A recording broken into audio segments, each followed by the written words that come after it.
AITA for refusing to pay for my daughter's wedding after finding out her fiancé used to bully my son?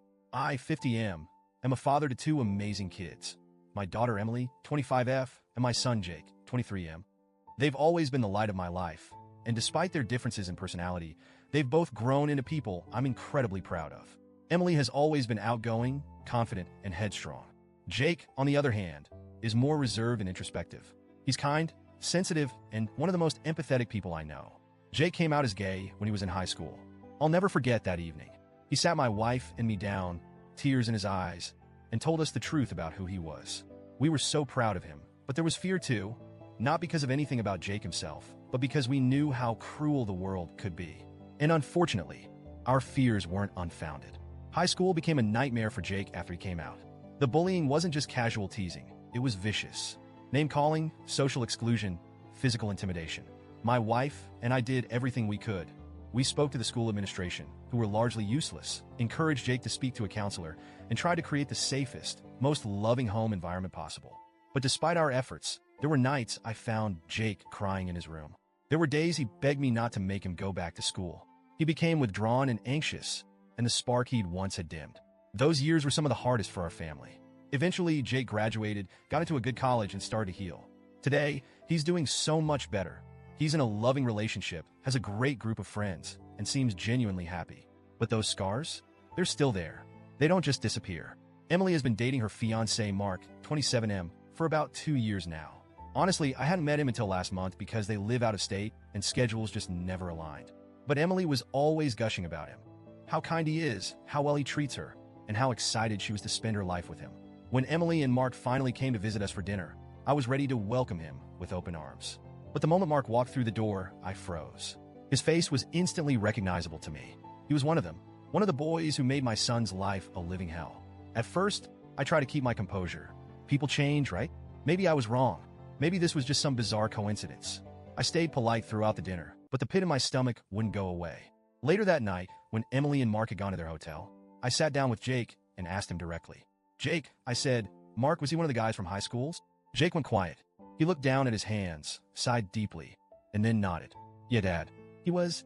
He told me that Mark wasn't the worst of the bullies, but he was still an active participant. He laughed at the cruel jokes. He spread the rumors. He stood by and let worse things happen without intervening. Jake then said something that broke my heart. "But Dad, it's okay. I've moved on.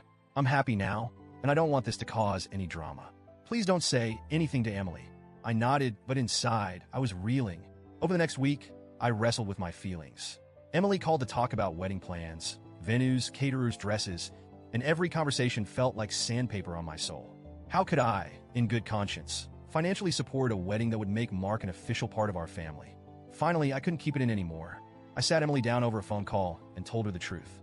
I said I recognized Mark from Jake's high school days and that I knew about his involvement in the bullying. I told her that while I love her and want her to be happy, I can't bring myself to contribute financially to a wedding that includes someone who caused our family so much pain.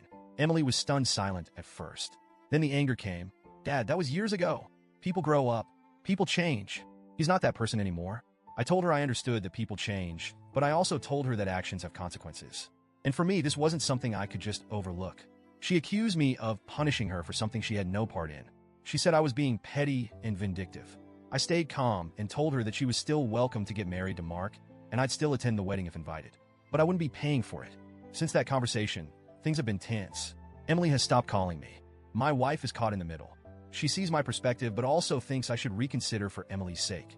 She believes Mark has grown, that he regrets his actions, and that it's unfair to hold teenage behavior against him forever.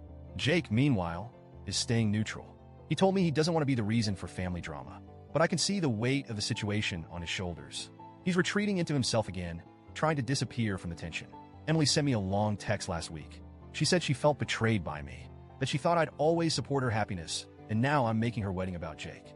She said Mark has expressed deep regret for his actions in high school, and that he's worked hard to become a better man. I didn't reply because, honestly, I don't know what to say. I love Emily. I really do. And I believe her when she says Mark has changed. But there's a part of me that can't get past the image of Jake crying in his room, begging not to go back to school. There's a part of me that feels like funding this wedding would be turning my back on my son and the pain he endured. At the same time, I'm terrified that I'm pushing Emily away. I'm scared that this will leave a permanent scar on our relationship and that I'll regret my decision for the rest of my life.